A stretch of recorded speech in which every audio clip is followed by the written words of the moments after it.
Today on RoxomTV News, President Trump puts Greenland back on the geopolitical map, reviving talk of U.S. control and triggering rare unity from Europe, which was not on anyone's bingo card.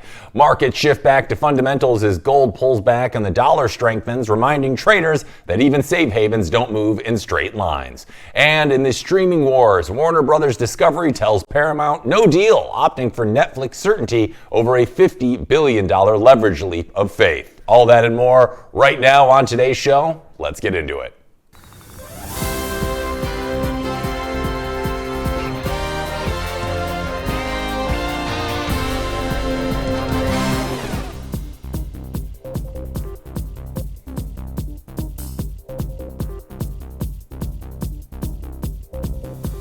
Hey, happy Wednesday. Welcome back to another edition of RoxomTV News. I'm Hank Hudson. So this morning is starting off with Greenland, as they have abruptly moved from the far edges of the world map to the center of global geopolitics. Now that shift comes after President Donald Trump revived his long-standing interest in acquiring the Arctic island, calling control of Greenland a U.S. national security priority.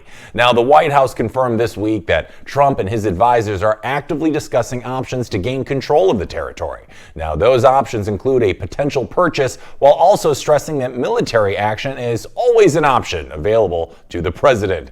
Now, Trump made the point bluntly in public remarks earlier this week. Let's take a listen. We need Greenland from a national security situation. It's so strategic. Right now, Greenland is covered with Russian and Chinese ships all over the place. We need Greenland from the standpoint of national security, and Denmark is not going to be able to do it. Now, the rhetoric immediately triggered an unusually unified response from Europe. Leaders from France, Germany, Britain, Italy, Poland, Spain, and Denmark, and Canada issued a joint statement declaring that Greenland belongs to its people. They emphasized that only Greenland and Denmark have the right to decide the island's future. Now, NATO allies also stressed that Arctic security must be handled collectively, pushing back against the idea that Washington could act unilaterally without destabilizing the alliance. Behind the scenes, the response has gone even further. Reuters reports that France is now working with European partners on contingency planning in case the U.S. moves beyond rhetoric. The French foreign minister said the issue would be discussed with Germany and Poland, warning that a U.S. military seizure of Greenland would send shockwaves throughout NATO. European officials fear it would deepen divisions between Washington and its allies at a moment when unity is already under strain. Now, at the heart of the dispute is Greenland's strategic importance. You see, the island sits between Europe and North America. It hosts key components of the U.S. ballistic missile defense system, and it holds untapped mineral resources that Washington sees as critical to reducing reliance on China. Now, President Trump has repeatedly argued that Denmark has failed to adequately protect the territory. Danish officials strongly reject that claim, pointing to increased defense spending and the absence of Chinese or Russian military activity near Greenland. Now, Trump's renewed focus on Greenland comes just days after the U.S. military operation that captured Venezuela's President Nicolas Maduro. Now, that operation has heightened fears globally that Washington may be willing to bypass diplomatic norms in pursuit of strategic goals. For now, Greenland's own leaders are urging restraint. Prime Minister Nielsen has called for respectful dialogue, reiterating that Greenland does not want to become part of the United States. Denmark has requested urgent talks with the U.S. Secretary of State Marco Rubio, hoping to cool tensions and reframe the debate around cooperation rather than confrontation. Now, markets are beginning to price in the implications here, though cautiously. European equities have traded mixed since Trump revived the idea of acquiring Greenland. The pan-European stock 600 has remained largely unchanged, reflecting uncertainty rather than outright shock. Investors appear to see this as a geopolitical wild card, not an immediate systemic risk. Defense stocks, however, have moved decisively. Shares in European defense companies rose after Denmark announced plans to spend 88 billion Danish kroner, roughly $13.8 billion, to rearm Greenland. Now, officials describe the situation as a serious security issue. The stock's Europe Aerospace and Defense Index extended gains, signaling that markets see increased military spending as the most immediate economic consequence. Greenland's own economic fundamentals complicate the picture. The island's economy is slowing. Growth is running below 1%, and public finances are deteriorating. Liquidity in the government treasury is shrinking. Fishing remains the dominant industry, while major infrastructure and energy projects have yet to begin. For investors, this underscores a key point. Greenland is not an immediate growth story. Any upside from resources or infrastructure would require years of investment, political stability, and external financing. Markets are far more focused on strategic minerals than near-term GDP. Greenland holds deposits of rare earths and critical minerals used in defense systems, electric vehicles, and renewable energy.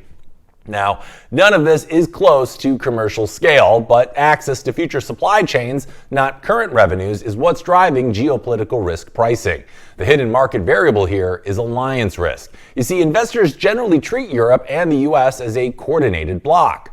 Public disputes over territory introduce uncertainty around defense coordination, Arctic policy, and long-term security commitments.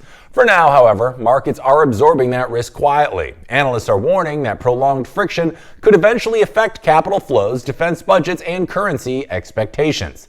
But it does beg the question, why exactly does Donald Trump want Greenland? Well, you see, Trump's interest in Greenland dates back to 2019, but the question still very much remains. Why does a remote Arctic island appear important enough to risk an international crisis?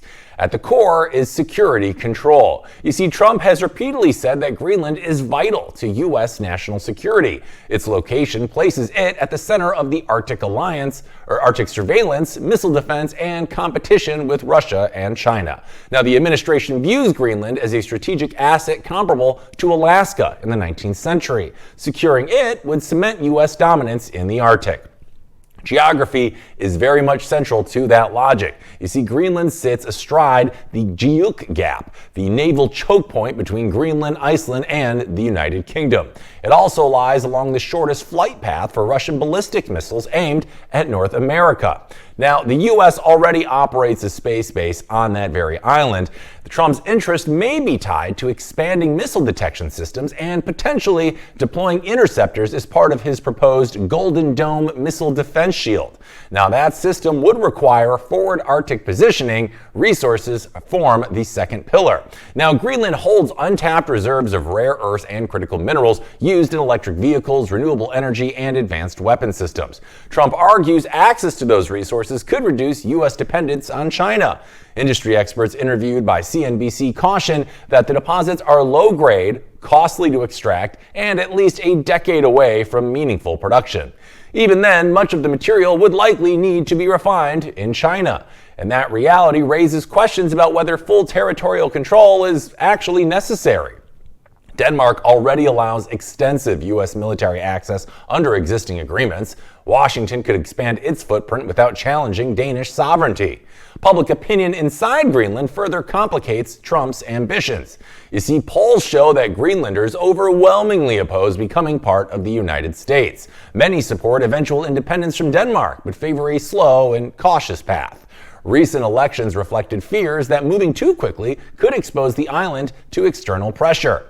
And Denmark and the United States are both NATO allies, keep in mind. But the alliance was never designed for a scenario where one member threatens the sovereignty of another. Article 5, NATO's Collective Defense Clause, offers no clear mechanism for internal conflict. European leaders reportedly fear that if Washington acted unilaterally, NATO would be unable to respond coherently. Now, no one believes the alliance would confront the United States military. One senior European official told the BBC the episode exposes Europe's fundamental weakness in dealing with Trump-era pressure. Now, that weakness is structural. Europe remains heavily dependent on U.S. military capabilities, and NATO insiders note reliance on Washington for intelligence, command systems, air power, and missile defense. That dependence limits how forcefully European allies can push back. Publicly, leaders are trying to keep the dispute within NATO's diplomatic framework. A joint statement emphasized collective Arctic security and Greenland's right to decide its own future. It avoided direct criticism of Washington. Now, analysts say the Greenland dispute is less about territory and more about precedent. Former NATO officials warn that accepting unilateral pressure could weaken NATO's credibility in future confrontations, including deterrence against Russia. The alliance now faces a rare test, not from external enemy, but from internal strain. Now, when you zoom out from the statements and the maps, this situation is starting to look less like a land grab and more like a stress test, okay? Not of Greenland, but of alliances. You see, Greenland itself isn't suddenly becoming an economic powerhouse. It doesn't flip markets overnight. It doesn't solve supply chains tomorrow. What it does is sit at the intersection of security, resources, and control, and that's why this situation matters. You see, Trump isn't wrong about Greenland being strategically important. The location matters. The minerals matter. The Arctic matters more and more every single year. Where this gets complicated is the method here. Because once you start framing allied territory as something that can be purchased, pressured, or taken, you introduce a precedent that doesn't stay contained. And that's why Europe has reacted so quickly. Not because they expect tanks tomorrow, but because they understand how fast norms erode once you treat them as optional. Markets, meanwhile, are reacting in a very market way. They're not panicking. They're just watching the defense budgets, alliance cohesion, and long-term positioning. And that alone tells you something. This isn't about who owns Greenland next month. It's about whether the rules governing the power inside alliances still mean what everyone thought they did. And once that question is open, it doesn't close so easily.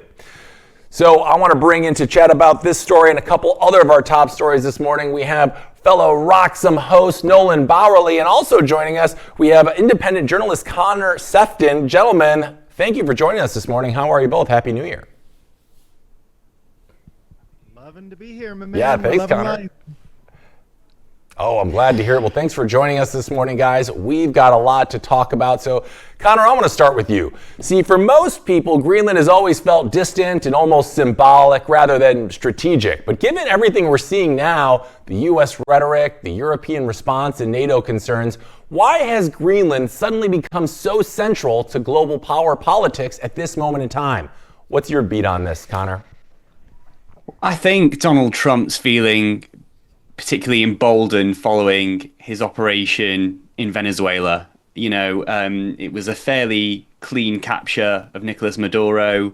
He sees this as, a success of the US military, and he's now, in his usual braggadocious way thinking, okay, what's next? Over the weekend, we heard him talk about potential military operations in Colombia sounding like a good idea.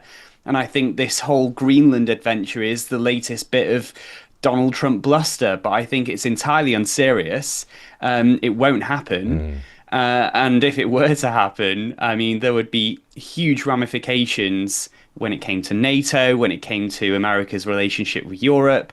There's a lot going on here. Well, Yeah. I'll come in and disagree. Please. I think he's getting it 100%. I think this is typical Trump negotiations. Trump has done what he's done many times. When he first said Greenland a year ago, you went, so stupid.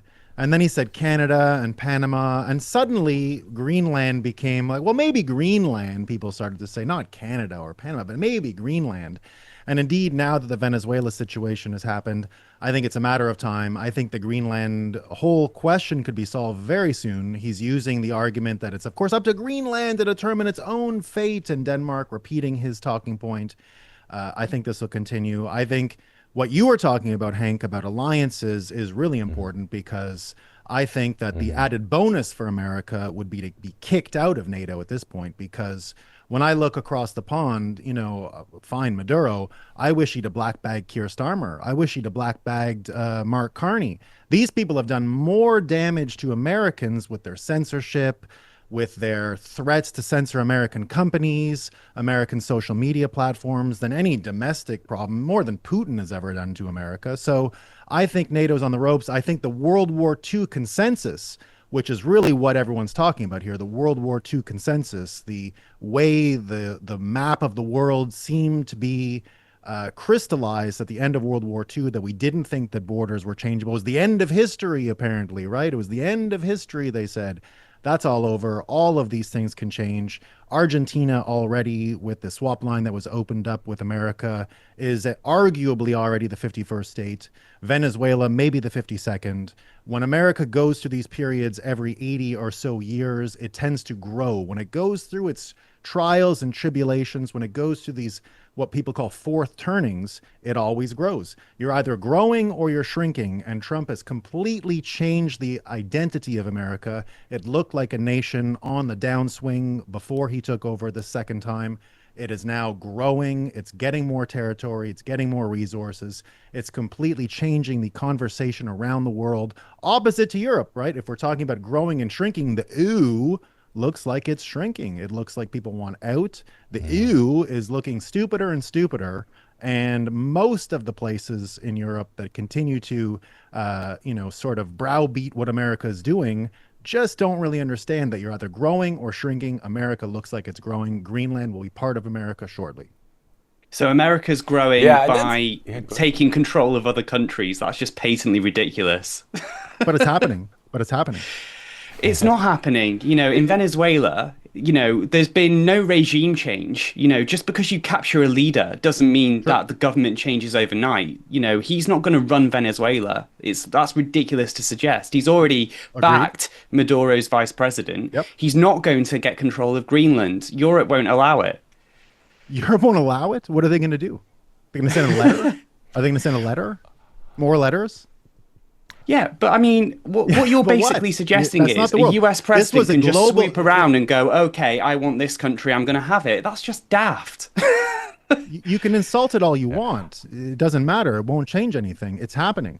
And if it's not happening, not yet. But it clearly is. In the case of Venezuela, agreed, it's not regime change in Venezuela. It is global regime change, however. It is a completely different calculus with China, Russia, all the interested parties. You look at what's happening in Iran right now, very much emboldened by what happened in Venezuela. The global map is changing. America's allies have changed. America's most important allies are now Saudi Arabia, the UAE. You saw Binance move its head office there today. That's a way of turning UAE into a Switzerland, right? They're getting the same functionality of Switzerland out of UAE now. America has its partnership with Japan. Those are America's allies. It's Korea, Japan, Saudi Arabia, and America.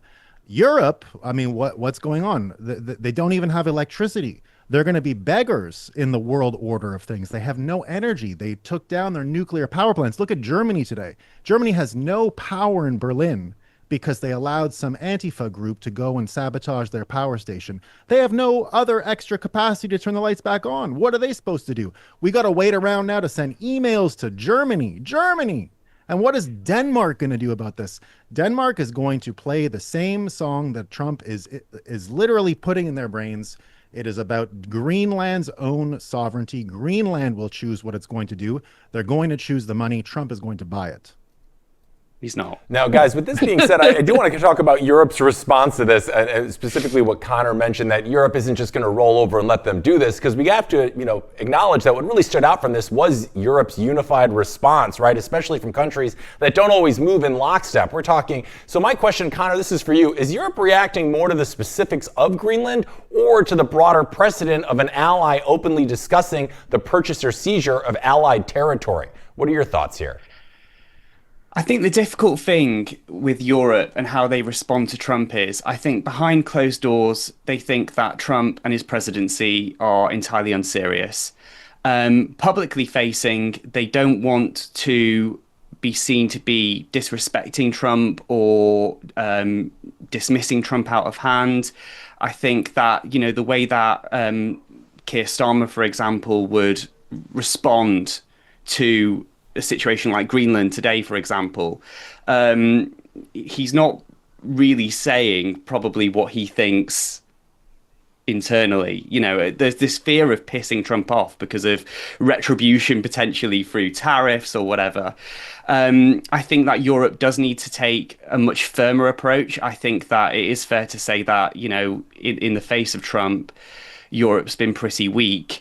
And I think that at least in the UK, where I'm here with electricity on, um, many British people are kind of a bit disillusioned with how the government's dealing with Trump, because they would like a much firmer kind of response to him. What can you do rather about than, it?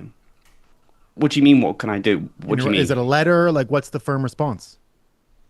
Well, it isn't all about letter. It's about, we've seen Trump use his rhetoric, and I think that Keir Starmer generally, when it comes to his leadership, he's very, I don't know, flat. He kind of doesn't really, use strong, powerful language to put his point of view forward. And this isn't just about foreign policy. This is about the way he's handling the economy, the way he's handling other issues in this country.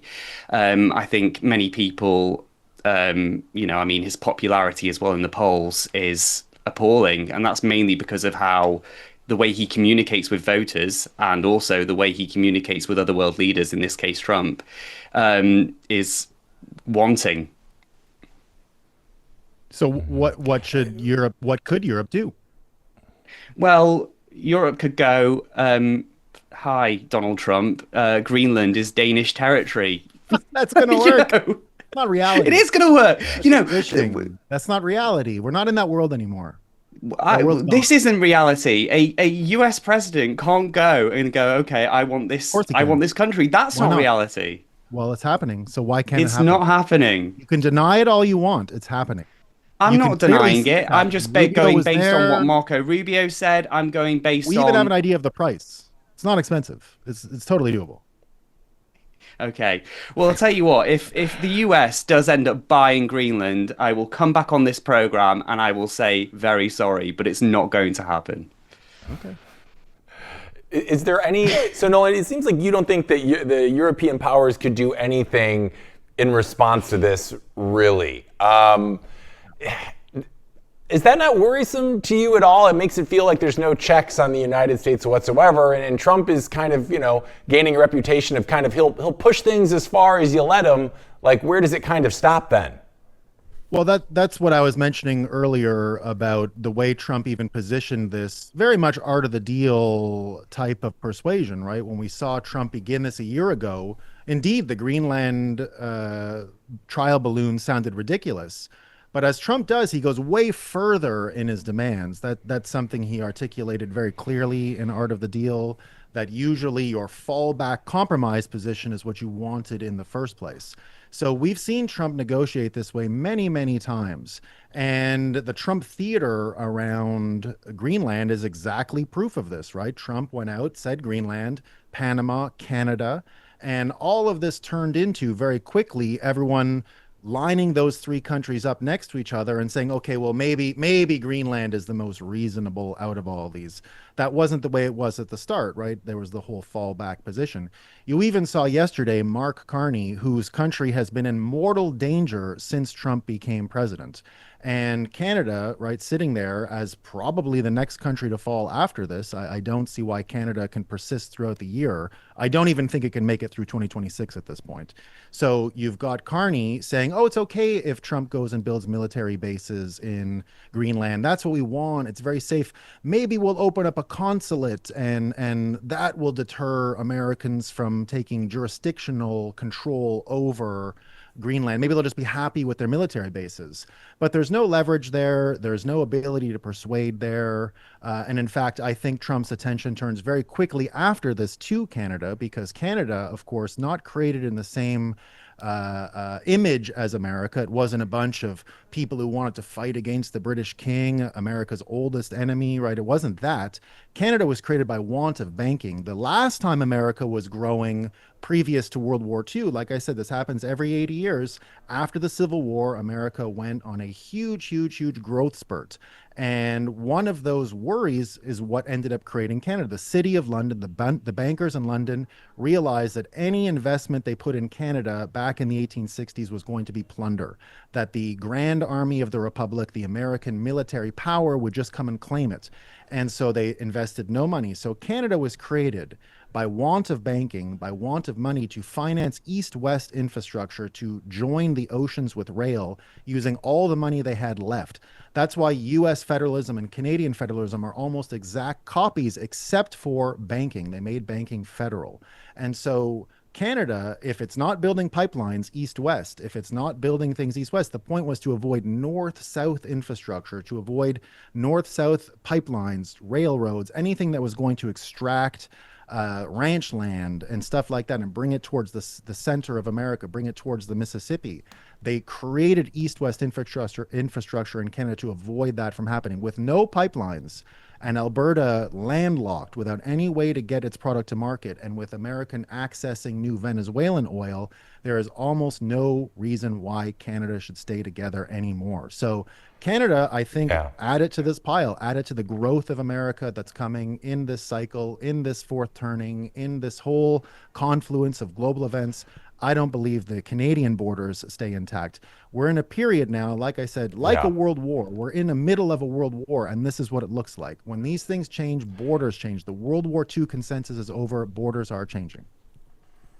Yeah, well, these are certainly interesting times, and I will be curious to see how this plays out. I appreciate both you guys for sharing your opinions on that. We're going to move on to our next story here, because markets are now shifting their focus back to the basics, and that is showing up first in gold. You see gold prices slipped this morning after briefly hitting a one-week high earlier in the session. Investors moved to lock in profits while a stronger U.S. dollar weighed on the entire precious metals complex. Now, spot gold fell about 1% to roughly $44.49 an ounce, retreating from record levels reached earlier this month. U.S. gold futures also edged lower, pressured by the dollar holding near a two-week high, which makes dollar-priced assets more expensive for overseas buyers. Analysts say the move was less about fundamentals and more about positioning. Gold has rallied sharply in recent weeks, and with prices stretched, traders are reacting quickly to shifts in the dollar and interest rate expectations. Investors are now looking ahead to key U.S. labor data, including non-farm payrolls later this week. Those numbers could influence expectations around Federal Reserve rate cuts, which matter because gold typically performs better in lower rate environments. Meanwhile, geopolitical tensions remain present, including developments involving Venezuela and global energy markets, but they are no longer the primary driver in the short term. Silver, platinum, and palladium all saw sharper declines, underscoring how crowded precious metals trade has become after last year's rally. Now, why this should matter to our viewers at home? Well, gold remains near historic highs, and this pullback looks more like a pause than a reversal. But it's a reminder that even so-called safe havens can move quickly when the dollar strengthens and traders reposition.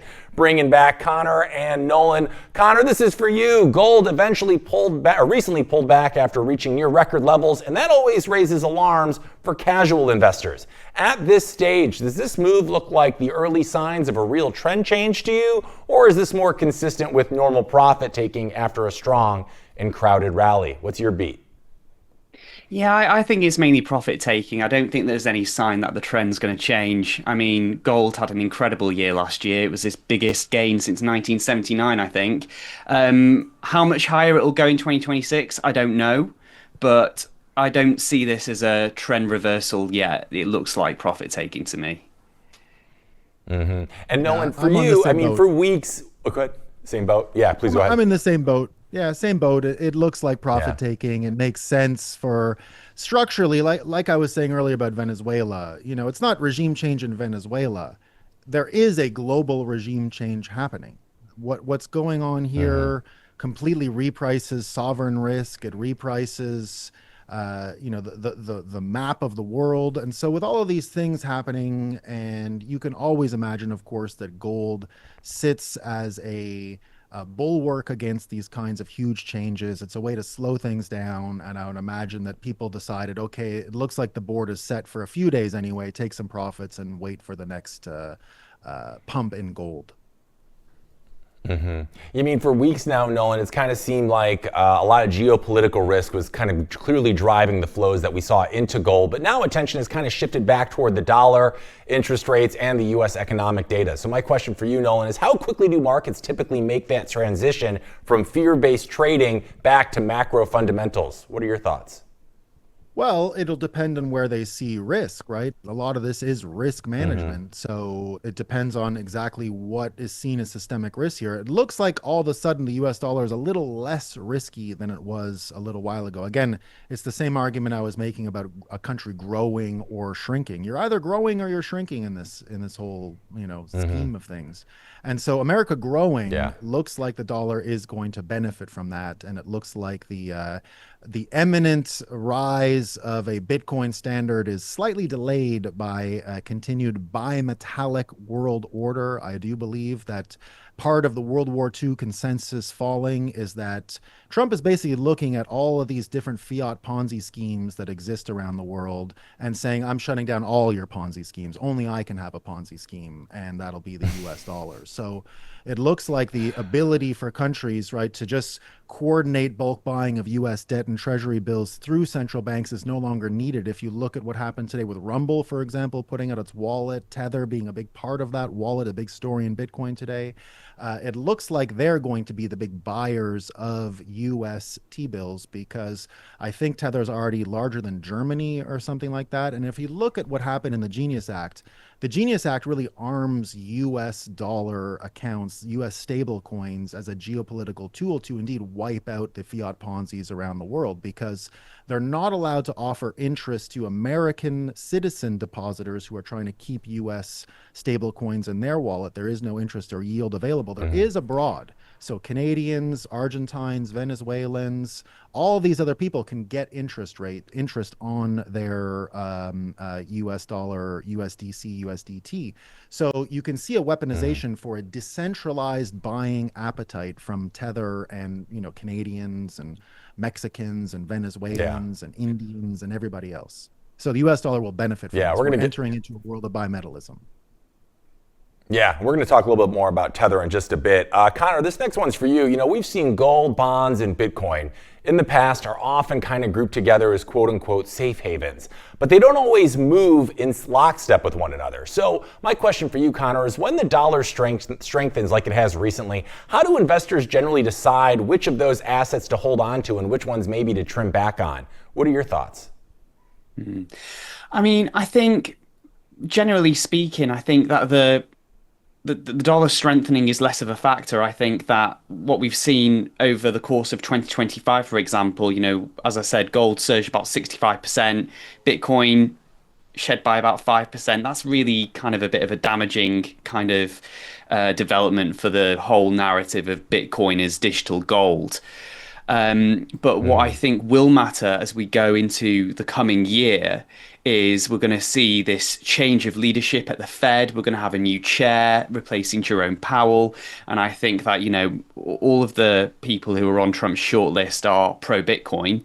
And I think that they will also be hoping to follow Trump's playbook of wanting more aggressive rate cuts. And I think that will be a very significant factor for assets like Bitcoin as we get beyond May, when we have a new chair in place, because I think that we will start to see Fed cuts far more aggressively than we have done now. That could have complications otherwise because of, question marks over the Fed's independence. But I think that's the direction of travel we'll be going in. Yeah, that sounds about right. We've seen it before. Fed cuts are usually a lot of juice for Bitcoin specifically. And Nolan, this one's for you. For viewers at home who aren't actively trading commodities, what are the next signals that you're looking for that really matter here? Is it jobs data, Federal Reserve messaging, or something else that could determine whether this pullback stays contained or deepened? What are you kind of looking for right now? No, it is that Fed print. It is when that moment of liquidity happens. I know Trump's been priming that engine for a long time. That was, to me, the biggest story of 2025 was the subordination of the Federal Reserve to the U.S. Treasury, the Bessent effect. I think Bessent getting control of interest rates, which is ultimately what's going to happen. Having a Fed board reconfigured won't really make a difference. There's even rumors that, Bessent was considered for the role. I think ultimately what you're going to see, though, is the U.S. government itself, the administration setting interest rates more than this so-called independent Federal Reserve. I think we're going to end the pantomime, end the theater that the Federal Reserve is somewhat independent. They'd already become political. They were political before Trump. They were political in the lead up to Trump. The Janet Yellen years were political. And so what we're getting to is really a reconfiguration of this relationship. The Federal Reserve from here on out is going to be subordinate to the Treasury. Treasury is going to be setting interest rates. They're going to be setting them with this bimetallic system in mind. So Bitcoin definitely, gold definitely, silver definitely will benefit from this. And US dollar more and more about consumption. They're going to keep interest rates really low. They're going to inflate the money. It's the only way out of this trouble is to inflate money. The only way out of the debt is to inflate it. The debasement trade is being well understood around the world. Everyone sees it coming. So because the debasement trade is so intellectualized around the world now by traders and risk managers, indeed, once you see the other foot drop, which is what we've been waiting for, the liquidity, the print to come, it's already quasi there. The overnight repo is there, but still that's not really where Treasury wants the money to go. It doesn't want it going to the banks. It wants it going into the hands of individuals. So I do expect the big print to happen soon. Yeah, I think we all do. But I want to move on now from this market news, because this market news we are seeing is actually causing nerves that are showing up in other parts of the world too, specifically some of the streaming wars we're seeing, as Warner Brothers Discovery says a revised takeover offer from Paramount is just not good enough. In a letter to shareholders, the board urged investors to not tender their shares, calling Paramount's proposal inferior to Warner Brothers' existing deal with Netflix. Paramount's revised bid offered $30 per share, a higher breakup fee, and a massive personal financing guarantee from Oracle co-founder Larry Ellison. Even so, Warner Brothers said the deal would require more than $50 billion in borrowing. The company described it as potentially the largest leverage buyout in history, raising serious concerns about whether the financing could hold together. The board also warned that Paramount's proposal would restrict Warner Brothers' operations while regulators review the deal. Now, that includes limits on major technology and infrastructure contracts, which could weaken the business during a long approval process. Walking away from the Netflix deal would also come at a cost. Warner Brothers said terminating that agreement would trigger roughly $4.7 billion in fees and expenses. By contrast, the Netflix transaction offers clearer timing, fewer financing risks, and greater certainty for shareholders. That deal involves selling Warner Brothers studios and streaming assets while spinning off its cable networks. The board said its decision was unanimous. Now, why this should matter at home? Well, media companies are no longer chasing size at any cost. In an industry under pressure from debt and disruption, certainty is starting to matter more than ambition. Bringing the guys back. Connor, this one's for you. At first glance, a higher bid and massive financing guarantees sound compelling. So why did Warner Brothers Discovery's board respond so forcefully in telling shareholders this Paramount offer just isn't good enough? What are your thoughts? Well, you touched on it there. It's about the level of debt and equity financing that would be required for Paramount to get this over the line. It'd be about $95 billion, 7 times the market capitalization, I think it is. And I think with regards to the Netflix deal that's on the table, like you say, this would involve the studios and the streaming, the cable channels would be spun off.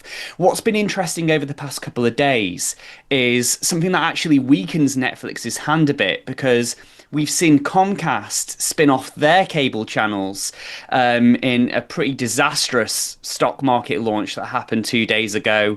They created Versant, which involves MSNBC, now known as MS Now, CNBC, Golf Channel, and their shares have fallen by about 20% in the first 2 days of trading. So the issue is that Paramount actually values these cable channels at a lower premium than Netflix does. And so, given the way that the Versant stock has been trading, that actually could prove to be beneficial if Paramount keeps on trying to get its hands on Warner Brothers assets. We'll have to see, really. Yeah, and Nolan, we're seeing Netflix, and they keep emphasizing certainty over price here. In today's media landscape, why does certainty matter more than headline value when companies are already carrying heavy debt? Well, the future of all these industries is so ambiguous, right? We're in a time of change. Yeah. It's not just geopolitical, it's in our own entertainment habits. There's questions about whether the younger generation has the attention span for movies or television. So you look at the demographics of a lot of these channels, and not a lot of consumers there. Consumers generally, the coveted age group of 18 to 40, early 40s, are not really what's showing up in the Warner Brothers ledger here. So Netflix does have that. This is a simple IP play for Netflix. So a very simple and plain transaction, a lot less negotiating the unknowns, and that's where a lot of the risk actually happens for long-term outlook for what Netflix would be acquiring, because no one actually believes them when they say they're going to keep the movie theaters running. You know, if you'd throw Tom Cruise into this conversation, I think he'd be pretty sure Paramount should own this thing, because at least it's a commitment to the format that they understand. And that's really where I see Paramount's need here, right? This is existentially bad for Paramount. That's why when I hear Warner Brothers tell Paramount tell their shareholders to wait out a bigger bid from Paramount, it's because if Paramount doesn't win this, there's only really two media companies left in America. Paramount becomes the Australian American football team compared to the American football team, which will exist in America. They're just not a non-factor anymore. And so, you know, there's no doubt if Paramount doesn't rearm, it can't really run any competition against Disney, ABC, and the Netflix situation. So this is existential for Paramount. Therefore, Warner Brothers telling shareholders, hold on, wait for a better deal, is probably the right play, because Paramount has to cough up the money. And everybody knows old Larry Ellison ain't poor, and he can go and look for a little more cash from the Trump administration if he needs it. And I'm sure they can find new ways to make this deal sweet. Right. And even if they're telling their shareholders to wait it out, if Netflix, or walking away from this deal with Netflix, would cost Warner Brothers in fees, I think it was close to $5 billion. So my question for you, Connor, is does that effectively lock the company into the Netflix path, or does it simply raise the bar so high that alternative deals have to nearly be perfect to even contend? I mean, at this point, it does look like Warner Brothers wants to go with Netflix and then spin off their separate cable channels into this other business. I mean, if we went down the Paramount route, it would be quite a big deal for the American news media in particular, because of course we've seen Paramount take over CBS, and we've seen what's been happening there at CBS News. That's caused a lot of kind of conversation on both sides of the aisle. Some people are elated with what Barry Weiss is doing with CBS. Others are pretty aghast at the direction that the news division's taking. And if Warner Brothers were to go down the Paramount route, that would mean that CNN, which is another Warner Brothers brand, could potentially be run by Barry Weiss as well. And some would think that's a great thing. Others would think that that's a pretty disastrous thing from a journalistic point of view. Yeah, it'll be really interesting how this plays out, but kind of calling back to what Nolan said earlier, to me, this is absolutely an IP play in this era of AI slop. I expect we're not going to be getting any new ideas, just reiterations of the same, famous brands we've seen, and that's kind of what I think we're seeing here, but who knows? We'll see how it plays out. All right, guys, I want to move on to the top Bitcoin story of the hour. Guys, let's roll the stinger and get into it.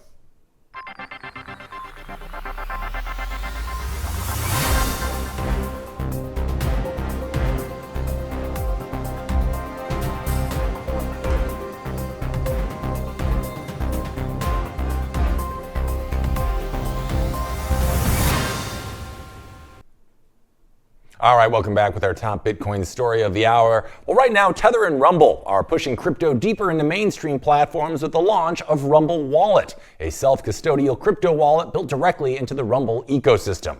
Now, the new wallet gives creators and users direct control over their digital assets, allowing peer-to-peer payments without relying on banks, payment processors, or centralized custodians. Now at launch, Rumble Wallet supports Bitcoin, Tether's USDT stablecoin, and Tether Gold, enabling users to tip creators directly in crypto and move funds instantly across borders. Now Tether says additional assets, including USAT, are expected to be added in the coming weeks. Now the key feature here is self-custody. You see, creators retain full ownership of their funds at all times, while users can hold, send, and receive crypto directly inside the platform without ever giving up control to a third party.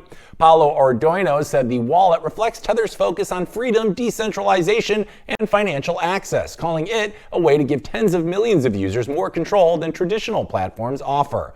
Chris Pavlovsky described the wallet as a natural extension of Rumble's free speech positioning, combining content distribution with crypto-native monetization. The launch builds on a partnership first announced last year, where both companies outlined a vision for creator payments that reduce exposure to censorship, debanking, or sudden platform shutdowns. More broadly, though, this move fits into Tether's strategy of embedding crypto infrastructure directly into real-world platforms rather than keeping it isolated inside exchanges. Now, why this should matter to viewers at home is because this isn't about another wallet. It's about whether crypto finally starts showing up where people already are instead of asking users to come find it. Bring in Nolan and Connor back. Connor, at a basic level, this is a wallet launch, but it feels bigger than that. Why is the idea of a self-custodial wallet built directly into a content platform like Rumble such a meaningful shift for crypto adoption?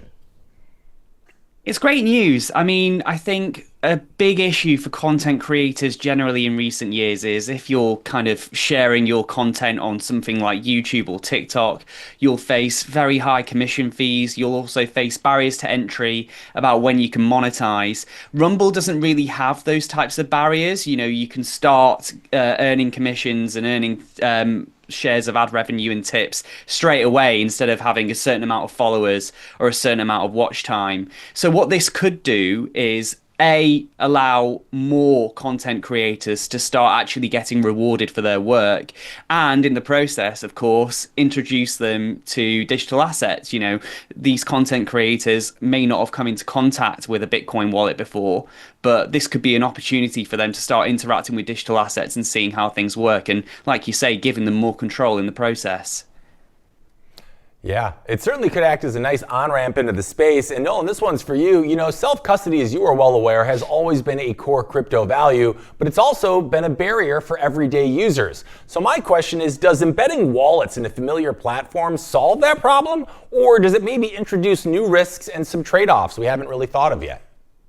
Well, what I liked about a note he put out today, and it's something that I thought about a long time. I actually built a wallet I acquired a wallet years ago at CoinDesk, and part of my strategy at the time was a belief that a media company could be the biggest wallet provider in the world, not for your savings, really just for distribution. Coupons in a newspaper, more or less, coming back. And so I had an idea already then, and we saw Chris Pavlovsky mention it today. It's not for your savings. It's not for your full Bitcoin stack. This should be seen as a consumption platform, both to earn from people's consumption and to consume yourself. And that's not the same as savings. So what I like about it is that it's the kind of crypto you can lose and learn. So no matter what, the idea of self-custody and being responsible for money, just like with cash, was always primordial, right? In the case of Bitcoin, possession is 10/10 of the law. It's not like any other system for that reason. And so by making this, reiterating the personal responsibility aspect to it all, you're aligning with the deeper crypto ethos, the deeper Bitcoin ethos of self-custody, and you're giving people a graduated way to learn that. No one should keep if you're a streamer on Rumble and you're making 1,000 US trash tokens a broadcast, then you should probably sweep it out into your savings wallet every time. And I think you'll see that more or less. And it goes a bit back to what Connor was mentioning about Barry Weiss as well, because indeed, and it's a bit about that whole changing landscape aspect, this does empower a whole new broad set of media actors, consumers, and creators. Because with content, it's the consumer and the creator, right? It's not just the consuming. And this activates the consumer much more than anything CBS, Paramount, HBO, Warner Brothers, any one of these folks are ever going to be able to offer. That's always a passive consumption. You sit back and you listen, and we tell you what to think. And this really does flip it. Anyone can be a consumer, anyone can be a creator. It creates a dialogue between the consumer and the creator, and this is a huge advantage. And so I imagine that this relationship is more important. The consumer creator relationship is more important than the self-custody aspect. But like I said, I'm glad Chris Pavlovski came out and said, it's not for your savings. Please don't save your stack here. This is for consuming and creating. Sweep your Bitcoin, put it somewhere else when you're done. And I think that's a great lesson for everyone. Yeah, and it's not that surprising it's happening on Rumble. I mean, this partnership is leaning heavily into themes that we know Rumble is very much about: free speech, censorship resistance, debanking. So my question, Connor, if this is for you, do you see this as a niche ideological move, or is this maybe the early version of how creator monetization could evolve more broadly going forward? I completely agree with what Nolan was saying, by the way. And I think that what we are seeing now is it's people and it's certain individuals are more important than media outlets. People align with someone they like on TikTok or YouTube rather than a channel. I think that this is a really good step in the right direction. What I don't know, and what I'd be really interested to know, is generally what percentage of people who watch Rumble would actually tip creators. I think the question I would have is, how actively would this feature be used? It's not about the technology, it's about how much a viewer would feel moved to give someone some of their sats. I think that could be the hurdle, but I think that more monetization using Bitcoin and self-custodial wallets can only be a good thing, really. Yeah, and Nolan, this one's for you, kind of going off of something Connor mentioned. He was saying that, like, in today's age, we're seeing a lot of people flock to these individual personalities on these social media platforms as opposed to maybe legacy media. And this kind of gives, as you mentioned, like an additional way for them to interact, from consumer to the person who's producing the actual content. Why do you think that is in today's world? Are people just fed up with legacy media and there's too much money behind them and they don't trust them? And is this type of thing where creators are more easily able to get paid natively through apps going to keep pushing us in that direction where we're promoting individuals as opposed to networks? Like, how do you see this playing out? Yeah, I think authenticity, that layer of authenticity is becoming more and more valued, more and more obvious. In the case of legacy media, I mean, they got a lot wrong over the years, and you haven't really seen them acknowledge how much they've gotten wrong, right? They had 2016 wrong until the last minute, the election, and they haven't really gone back on that. No one actually came out in 2016 and said, whoops. They said, no, Trump stole it, right? Russia, Russia, Russia. And then that was a scam. And then no one ever came around and said, oh, we got rugged on Russia, Russia, Russia. And so because the legacy media just hasn't really engaged in this feedback loop, you have a lot of pent-up anger about it, right? You have a lot of people. I mean, that's really why Trump came back a second time, because you had a lot of people angry about what happened with the legacy media in 2016, 2020, all that stuff. So a lot of the times what you want is to just know that if you're mad at someone, a talking head, you can yell at them online and maybe they'll hear, because you can get right into their comment section. I think a lot of it has to do with just that. There is a P2P relationship here, and Bitcoin is a P2P market. And I've said for a long time that, Bitcoin is a P2P information network as well, and that Bitcoiners have created their own media ecosystem, and that's helped them navigate all of these changes when it comes to legacy media. Because it's not just the Democrats that are slinging all kinds of partisan rhetoric. Fox News sort of invented it. So it was a left and right wing thing. It was just a normal thing to sit in your echo chamber and do it. Now, I understand Bitcoiners have an echo chamber as well, but I go back to the fault tolerance model again of cryptography, and Nakamoto consensus does an amazing thing where we can still agree to move forward if 49% of nodes disagree. And Bitcoiners have had a unique ability from the very beginning, from the 2016 election, of being able to handle Donald Trump and and all of the different political polarization within the Bitcoin community. It didn't split Bitcoin apart necessarily. It created interesting arguments, interesting debates, but it didn't end friendships. It didn't do what you saw in the normal world of legacy media, where people really did go into their silos. The fault tolerance of the legacy media system is not like Bitcoin 51 to 49. It's why you see people disagreeing and not being able to be friends if they just disagree with like one small little policy objective of a remote branch of a political party. So the legacy system requires people to sort of sing from the same songbook all the time, whereas what we're seeing with the chaos of online comment creators is there's an appetite for all kinds of points of view. Some of it crazy, some of it wrong, some of it completely hallucinated. But nevertheless, there is an appetite for that fault tolerance. And the online folks are not afraid to make a mistake. You saw Buttigieg say it on interview the other day. He goes, these are risky things, these podcasts, because you never know what you're going to say. Well, speaking of that, Nolan, I'm sorry to interrupt you, but we actually have a comment about this story from one of those very podcasts. Alex Jones of InfoWars has a tweet that just came up saying that this is a huge game changer. Connor, do you agree with him? Do you think this is the game changer Alex Jones thinks this will be? What are your thoughts? Well, after he was bankrupted, he needs all the money he can get. So probably is a game changer for him. Yeah. Nolan, what do you think? Is this a big game changer too? Are you in lockstep with Alex Jones on this one?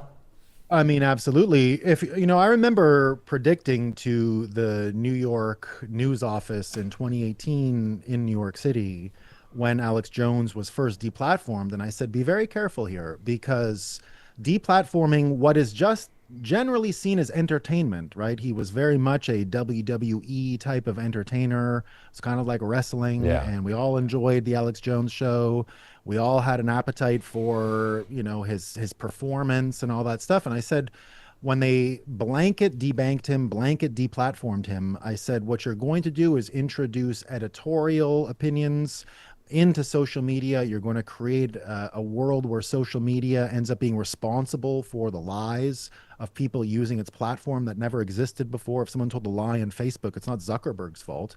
If someone tells a lie on X, it's not Elon Musk's fault. And I said, you're welcoming in this world by deplatforming Alex Jones, and thinking that deplatforming Alex Jones is going to be seen as a good thing in the long run is going to come back to haunt you. You should have just let the show go on and not do all this stuff. And so Alex Jones has definitely been through it. He's the original completely deplatformed person before Trump was deplatformed in 2020. And it's an amazing... Now, I assume Rumble is just sending money to content creators today to get them to put out a tweet. This is just general marketing in 2026. So I saw Tim Pool did it. They probably all got a little Bitcoin in their wallet today for coming out and putting these things out on Twitter. So it's partly marketing. But indeed, Alex Jones is the right guy if you're going to be creating a target list of marketers to come out and be for this wallet and come out with a comment like that, then he's the right guy to do it. So it makes complete sense.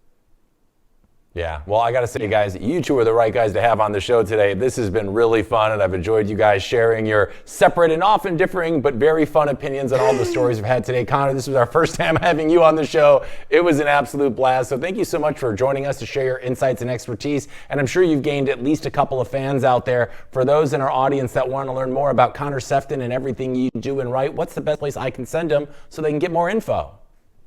Oh, thank you very much. So I currently write features for Crypto News, occasionally pop up, working for Decrypt as well as one of their reporters. Also work in legacy media. I work for Sky News and The Guardian in the UK. So, yeah. You're a chameleon of the news world. You do it independently. You do it for legacy. I love it. I love it. Well, we certainly loved having you on. So thank you so much for joining us today, Connor. And Nolan, always a pleasure. Thank you for helping us connect the dots as you always do. And everybody, if you don't already, make sure you're checking out Nolan's show, The Great Awakening. It's on before RoxomTV News every day. So make sure you guys check it out. Gentlemen, thank you so much for your time and insights today. And look forward to having you both on sooner rather than later. Appreciate it, guys. Thank you. Thanks. Cheers. All right, guys, we're going to take a quick break here at RoxomTV News, but when we're back, we have our second top story of the day and many others coming your way, so stay tuned. We'll be back right after this quick break. All right, guys and gals, welcome back to RoxomTV News. If you weren't with us for the first hour, that was a fun one. If you haven't already, make sure you're following and checking out Connor Sefton and Nolan Bowerly on LinkedIn, X, wherever. They're really fun, and we appreciate them stopping by to chat with us during the first hour of today's show. Now, before we move on to the second hour of today's RoxomTV News, let's do a quick recap of what we covered during the first hour of this morning's program. Well, we started with Greenland, which has suddenly become a major geopolitical flashpoint after President Donald Trump revived the idea of acquiring the Arctic island and framed it as a national security priority. Europe responded with rare unity, NATO tensions came into focus, and markets quietly began watching defense spending and alliance risk rather than any immediate economic upside. From geopolitics, we shifted back to markets, where attention moved away from global tension and back toward fundamentals. Gold pulled back as the U.S. dollar strengthened and traders locked in profits ahead of key economic data. A reminder that even traditional safe havens can move fast when positioning gets a little crowded. And finally, we looked at corporate America, where market nerves showed up in the streaming wars. Warner Brothers Discovery flatly rejected Paramount's latest takeover bid, choosing certainty and balance sheet stability with its Netflix deal over what it called a risky, heavily leveraged alternative. Now let's get to the top stories of this hour. Let's roll the stinger.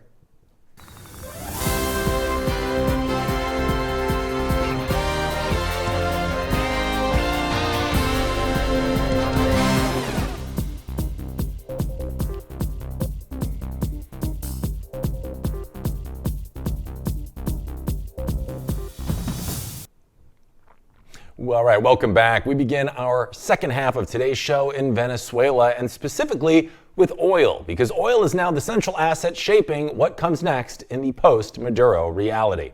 President Donald Trump made that reality explicit late Tuesday, announcing that Venezuela's interim authorities would turn over between 30 and 50 million barrels of oil to the United States. According to Trump, those barrels would be sold at market prices, with the proceeds personally overseen by him to ensure the funds are used in ways that benefit both countries. Bloomberg estimates the oil involved is worth roughly $2.8 billion, or about 30,426 Bitcoin at current prices. Now, what makes this announcement unusual is not the volume of oil, it's the framing. You see, this is not being presented as a trade deal. It is not being presented as a sanction waiver, and it is not being presented as a loan repayment.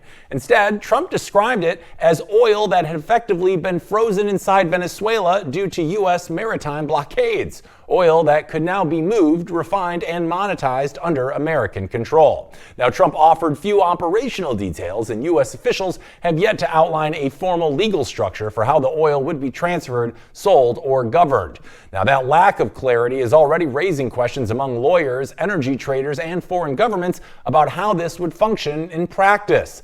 The oil in question appears to be tied directly to a bottleneck created by the blockade itself. Now, since the blockade began last month, Venezuelan crude has piled up in storage tanks and even aboard contracted tankers unable to sail. Maritime intelligence firm Kepler says state oil company PDVSA has been rapidly running out of space, creating logistical pressure inside of the country. Trump said the oil would be loaded onto storage ships brought directly to the U.S., unloading docks, and handled immediately. Now, he added that Energy Secretary Chris Wright had been tasked with executing the plan without delay. Now, at the moment, only one U.S. oil major is legally positioned to move Venezuelan crude. Under existing sanctions, Chevron remains the sole American company authorized to export Venezuelan oil to the United States, even during the blockade. Chevron recently resumed shipments after a brief pause, sending a tanker carrying roughly 300,000 barrels of heavy crude to the U.S. Gulf Coast. Now, the company has also begun calling employees back to Venezuela to stabilize operations. Behind the scenes, U.S. and Venezuelan officials have discussed auction-style sales and new licensing frameworks that could allow other buyers to receive cargoes. The broader goal here appears to be redirecting Venezuelan oil that had been heading to Asia back toward U.S. refiners. And that's where the impact could be felt the fastest. You see, Venezuelan crude is particularly well suited for Gulf Coast refineries designed to process heavy sour oil, including facilities run by companies like Valero and Phillips 66. Those refiners were built for barrels exactly like this. Their share prices jumped on Monday following Maduro's seizure, an early signal that equity markets are viewing this as a refining advantage story, not just a geopolitical one. And markets have absorbed the shock, but capital is already repositioning itself. Global equities have remained relatively steady, with investors treating the Venezuela episode less as a systemic risk event and more as a catalyst for selective repricing. Some high-flying stocks eased as traders took profits amid geopolitical uncertainty, but there has been no broad flight from risk yet. That suggests confidence that Venezuela's turmoil will not derail global growth in the near term. Oil prices, though, tell a similar story. Crude remains capped, with Brent hovering near $60 per barrel and WTI around $56. Traders are focused on global oversupply rather than disruption.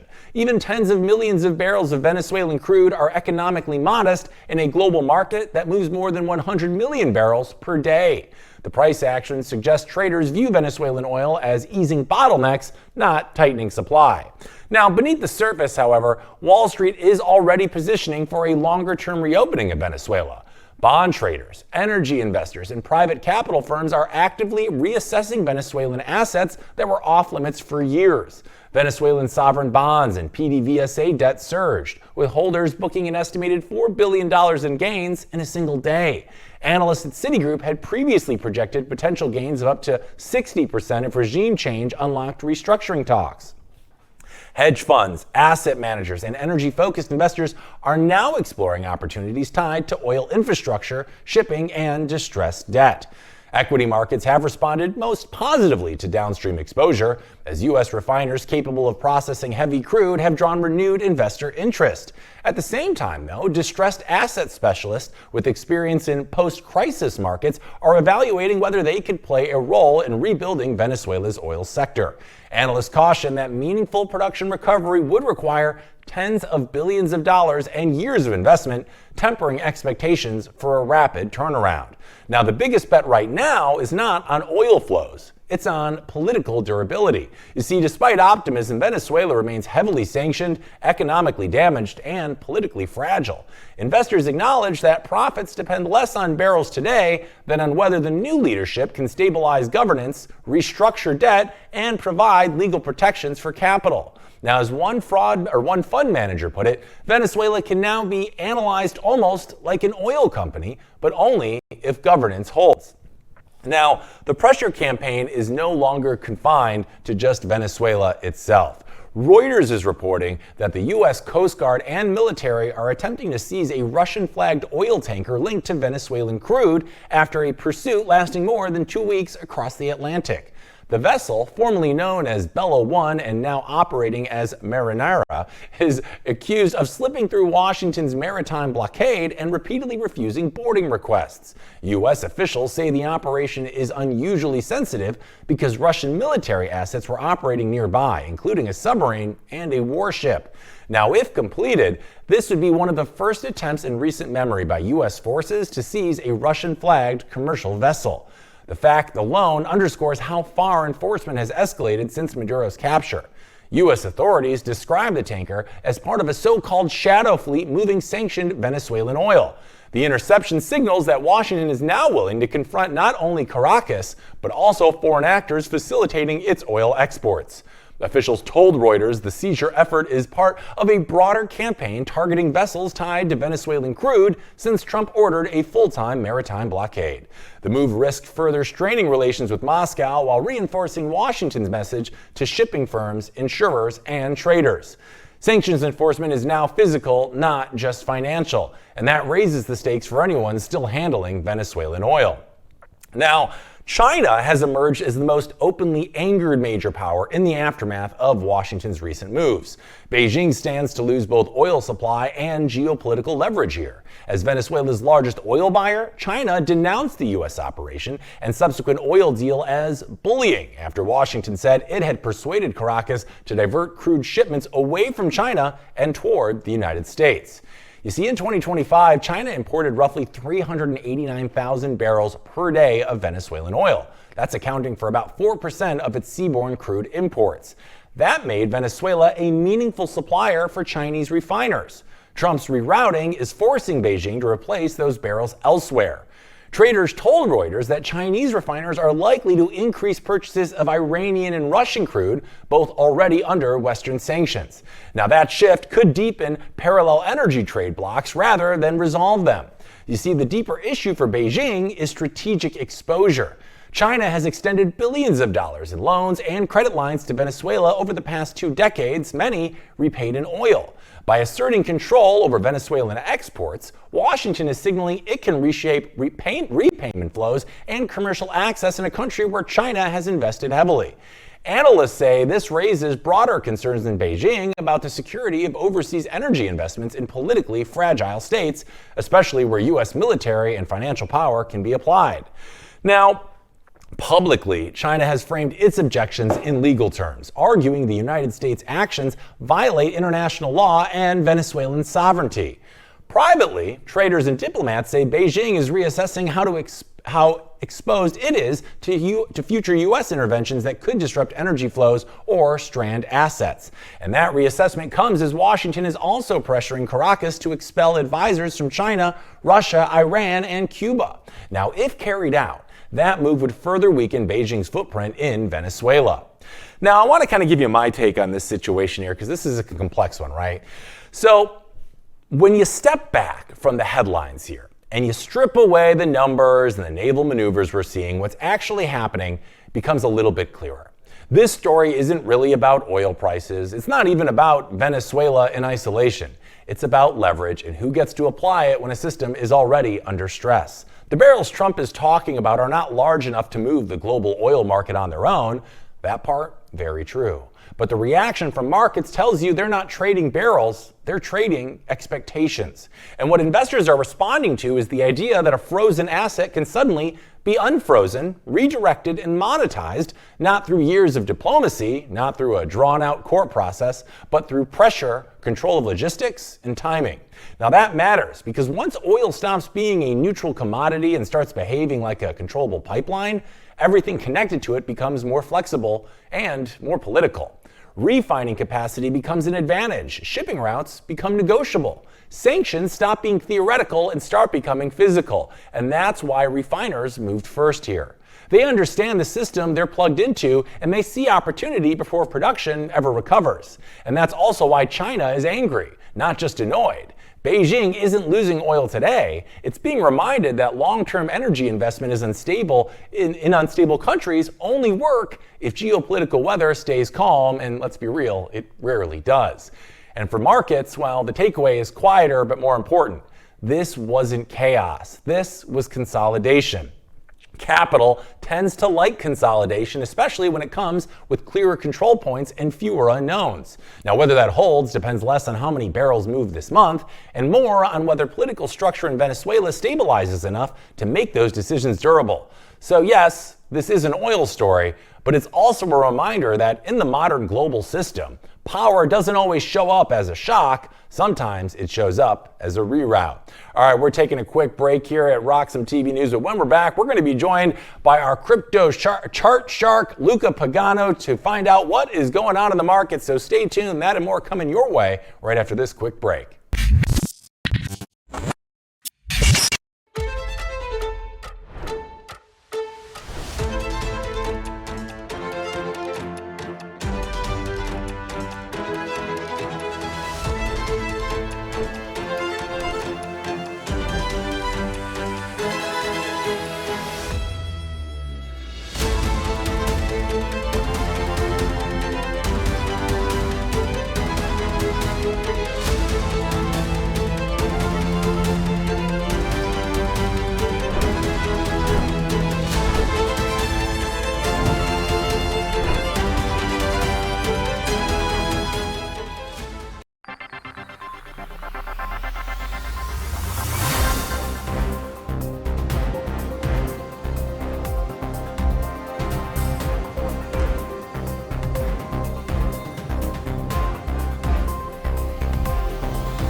By the man who can read the charts like no one else, our local chart shark, Luca Pagano. Luca, it's been a long time. Happy New Year. How are you?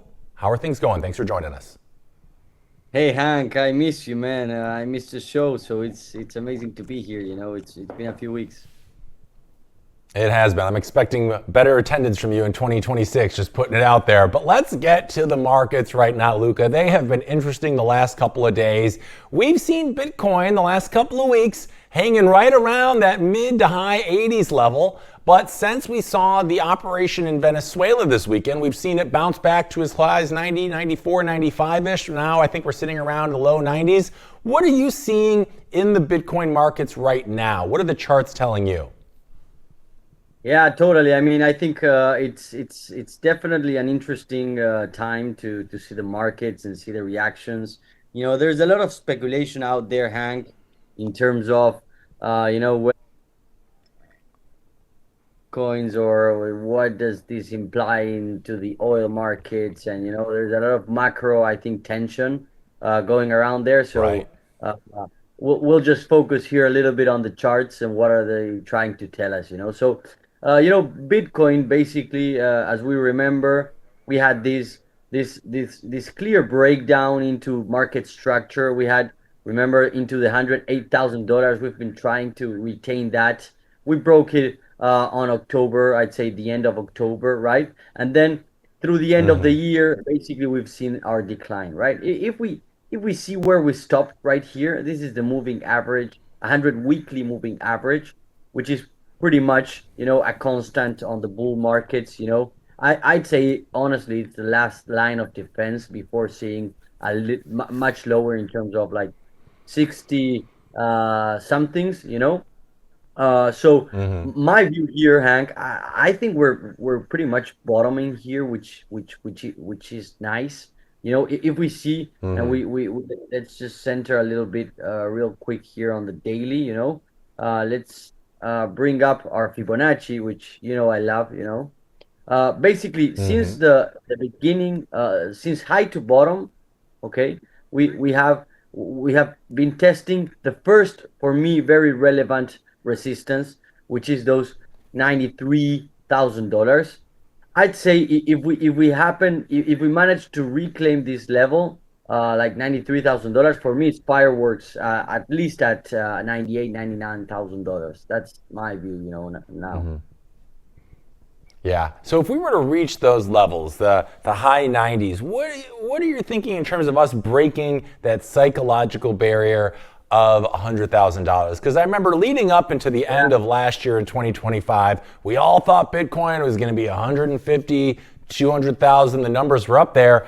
And it certainly seems like we fell well short of those expectations. So what do you feel like it's going to take for us to burst through that 6-digit area again? Are we going to need to see some really positive catalysts in the market? Are we going to need to see a U.S. strategic Bitcoin reserve? What are you waiting for? Because right now, the risk appetite out there and Bitcoin's price to me aren't correlating, right? Like we recently saw all-time highs, I think, are near for Tesla, Google, and other ones, but Bitcoin's still kind of sitting on the sideline. What are you expecting to happen next for us to usher us into the next big leg up for Bitcoin?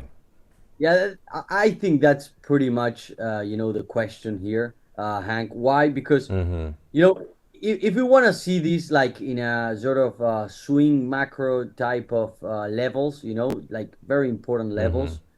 So we can view this as, you have very big ranges where you have, like we're sitting right now at, say, a deviation right now, right? Because Bitcoin, since we broke the last all-time highs, we wiggled a lot. Remember, on 2024, basically we stayed still, trying to break those $73,000. Remember, so for me, this breakout marks a new sort of big macro level, right? Into this level, we have our first resistance, basically, which was the $508,000. That's why this for me is the big breakdown, and now we're basically in this messy middle, we can call it, where you have two big levels for me. Okay, big level for me to sustain is $87,000. We shouldn't go or wiggle too much below it, because for me then we're gonna want to test these lows at $75,000, right? And then we have our upper level, which you were very well mentioning, which is definitely those $100,000, $99,000 or sort of, which is clearly, a big psychological level. So for me, honestly, like trying to keep it very simple, we should definitely entering into the following days. I would be very uncomfortable if we close any daily below $88,000, to be honest. And I would be very, very bullish heading into the next week if we manage to close the weekly above $93,000. That's for me, fireworks at least at up to 105 or ish $1,000. Gotcha. So in the short term, we're looking at 87 and 93 as the points to watch. But what I want to do right now is kind of zoom out a little bit, because a big narrative of the 2025 Bitcoin season was the end of the 4-year cycle. Everybody talked about it. Bitcoin goes in cycles, but as you and I know, this 2025 was no ordinary year for Bitcoin. We saw a lot of institutional money pouring into the system. We saw a lot of government tailwinds. If we scale back now and we look at Bitcoin's chart over the 16, 17-year history, are there any indications up to this point that we are breaking out of the 4-year cycle pattern that we had seen traditionally for Bitcoin in the past? Or is it still too early to tell if that is in fact a thing of the past? Are you able to read that from the charts as of yet, or is it still too early? Well, I mean, if we see Bitcoin, in the general, 4-year cycle, to be honest, we're a little bit early onto becoming the bear market, right? Because if we see this chart real quick, let's take a look at this chart in a monthly, like in a yearly, kind of thing. Well, I have this is 27, but like you have one green, like 3 green candles, 1 red, and you've got these that breaks the pattern. Earlier than this, also this happens where you have 3 yearly candles and the red one, 3-year candles and the red, and now now something different is happening, and we gotta observe that, which I think is very interesting. If we see it in a weekly perspective here, Hank, like throughout the time, honestly, this is not very different to this, right? Like it's not so different. If we circle this for a second, and we circle this, like you've got this sort of toppy. Remember, this is very difficult to forget. Honestly, 2021 for me was a pain in the ass. Yeah. If you see this, you've got the first highs formed. Big breakdown. Then you broke those highs, which everyone said, "Holy, we're going to $100 million." And then we've got this very bear, slow market, which was the big red candle we were talking, right? Now you have the high formed, big breakdown. You've got this high, and now we're kind of here, kind of on this zone. Yeah. So that's why I'm very, very careful in seeing the reaction we were talking here on the $93,000, because for me, this area, to be honest with you, is very similar to exactly, let me be real clear here, to this area. Why? Because if we zoom in a little bit here, Hank, here, let me just delete this and be real quick here, but here we had an important resistance. We tried to break up. For me, this would clear all the area, and then this was basically the last high we had. So I wish that we don't see something very similar, and I'm not betting on it, to be honest with you, because of all the macro stuff. I'm still bullish on BTC in terms of what it can do on 2026. That's why, for me, a very important trigger and cool thing to happen in terms of market structure would be to reclaim that momentum that we're looking for, Yeah, I have a hard time believing we're going to see the same pattern as we had in the past, because fundamentally the space is just so different. We didn't have all this institutional money absorbing the sell pressure that we had seen in the past. Strategy is still buying like it's their only job. BlackRock, as we know, I still think is very much involved. But it is interesting to take a look, because I know we've had plenty of people out there like Matt Hogan over at Bitwise has said the 4-year cycle is over, and he expects a slow crawl up into the right through 2026, where we could see some new all-time highs. So with that being said, Luca, what would be your bullish case for Bitcoin in 2026? I know we're only 7 days into the new year, but based on the sentiment and what the charts are telling you, what do you think the best case is for Bitcoin in 2026? Yeah, I mean, I definitely think, Hank, on the bull side of things, because I am bullish, and one of the things that we were seeing right now is we didn't follow the typical pattern of Bitcoin of the 4-year cycle. Like, that is a fact, you know. Then I have my thesis, which is that we won't do it also because the macro space is different. Today you have the Bitcoin treasury space, which are already eating quite some important, part of Bitcoin's offering or supply. Then you have ETFs, which are a little bit less than double that. So insane numbers right now, and that is something that you can't that you can't ignore. So what I am seeing right now, and what you want to continue seeing by the beginning of this 2026, in my opinion, to see the charts starting to look a little bit better, is more of an absorption where basically prices want to. Here it's happening already. Prices want to fall. They are not being able to do so. And that means that basically big hands should be accumulating levels slowly with no hurry. And then ideally, man, we see some very green, good weeks, you know.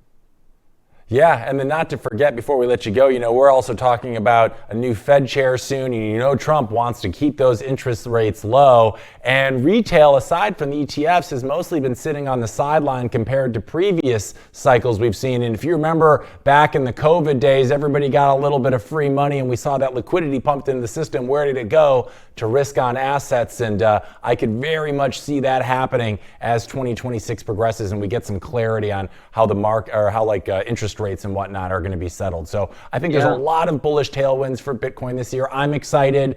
I could see it doubling in this year, but I'm not somebody who reads the charts like you. But we certainly appreciate you coming on the show to join us, Luca. It has been too long, but I'm excited for a bullish 2026, and we're even more excited to have you here riding along with us, telling us what we should expect going forward. So, Luca, always a pleasure. Thank you so much for your time today, and we look forward to seeing you more this year.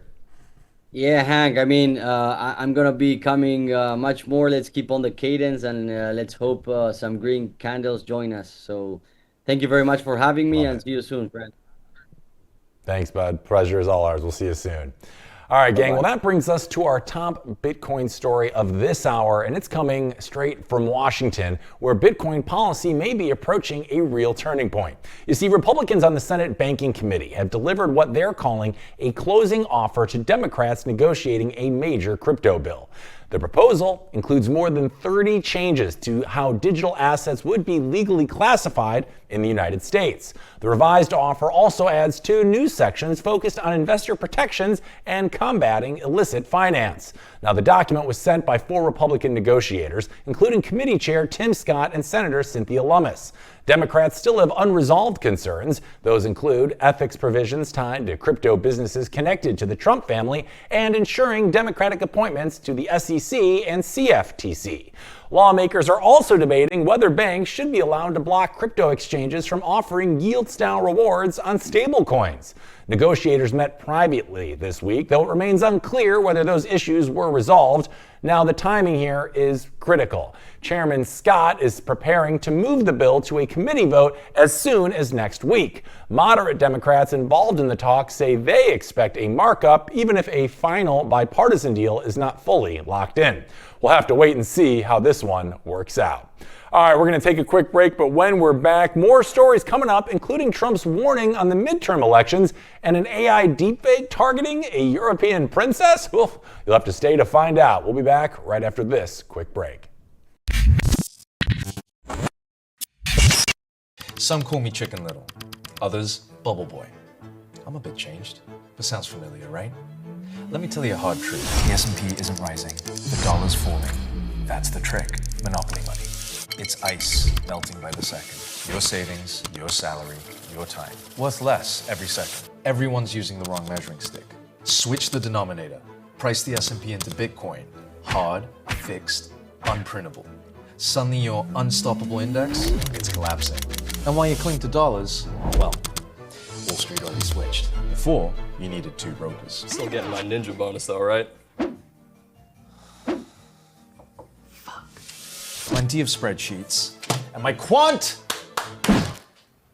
I hate this part. I was right, and I'll be right again. If I were you, I'd thank me. You know my name's Dave, right?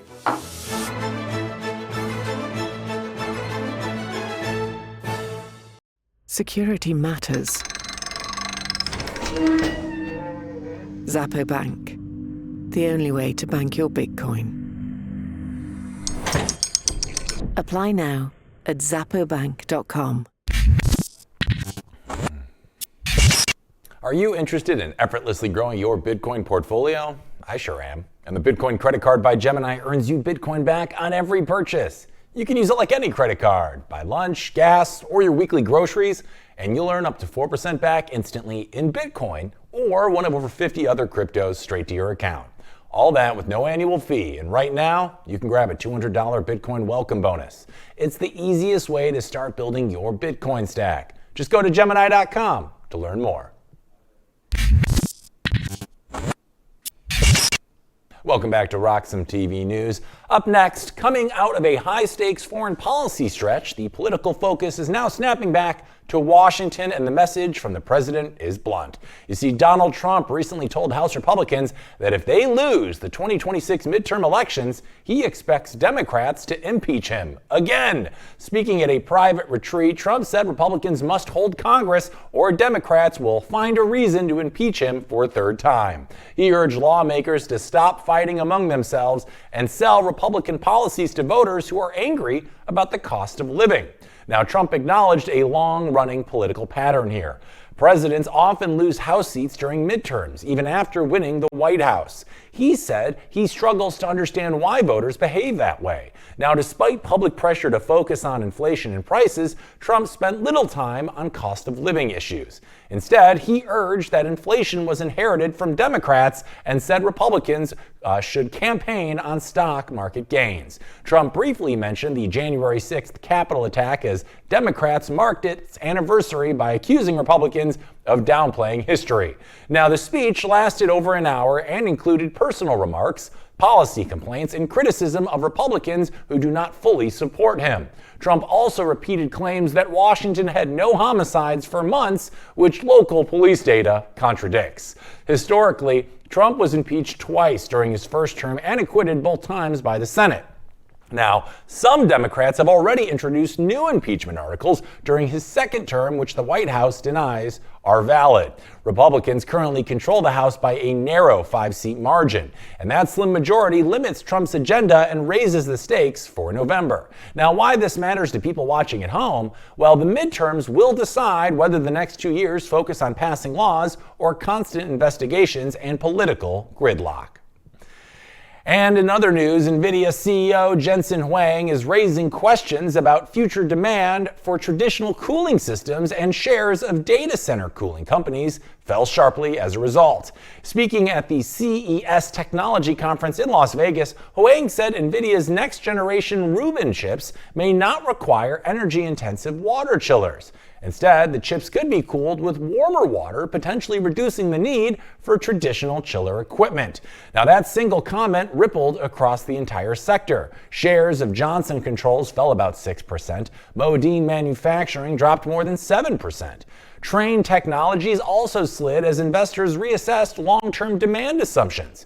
Cooling systems, you see, are a major component of today's data center infrastructure, especially for AI workloads that generate massive heat. So any suggestion that future chips might change those requirements quickly forces investors to rethink who benefits from AI spending. Now, some analysts caution that the market reaction may have been a little too aggressive. They note that cooling equipment makers work closely with chip designers and data center operators and are unlikely to be blindsided by evolving thermal needs. Near-term demand remains strong as AI data center construction continues at a rapid pace, and some companies, particularly those exposed to liquid or hybrid cooling systems, could actually benefit from the shift. Now, Why this should matter to those of you watching at home? Well, this is a reminder that AI is not a single trade. You see, as technology evolves, winners and losers inside the supply chain can change quickly, and even a few sentences from Nvidia can move billions in market value. And in other news, as online misinformation keeps evolving, scammers are clearly feeling more and more ambitious. This time, they didn't pretend to be a crypto guru, a celebrity influencer, or your long-lost cousin. In fact, they went straight for royalty. A foundation representing Princess Leonor, the future Queen of Spain, has issued a public warning about AI-generated scam videos spreading on TikTok. The videos use fake accounts and artificial intelligence to make it appear that Princess Leonor is personally offering large cash payments. In these clips, Leonor tells viewers they can receive thousands of dollars. All they have to do is pay a small upfront fee. Once that fee is paid, the requests don't stop. More payments are demanded and more excuses follow. And then, as expected, the scammers disappear. Spanish newspaper investigations found that phone numbers tied to the scam were traced back to the Dominican Republic. Some of these fake videos were viewed more than 1 million times, which tells you how convincing the technology has become. The Princess of Asturias Foundation responded with a very direct message. Neither the foundation nor Princess Leonor offers money, prizes, grants, or financial help of any kind. Any message suggesting otherwise is fake. TikTok says its platform does not allow scams or identity impersonation. However, Spanish media reports that repeated complaints about these videos were dismissed by TikTok moderators.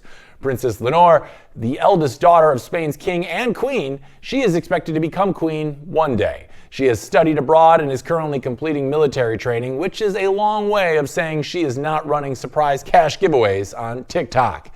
Experts warn that AI scams are becoming harder to detect as fake videos grow more and more realistic, and scammers are now borrowing trust from well-known public figures to make their stories more believable.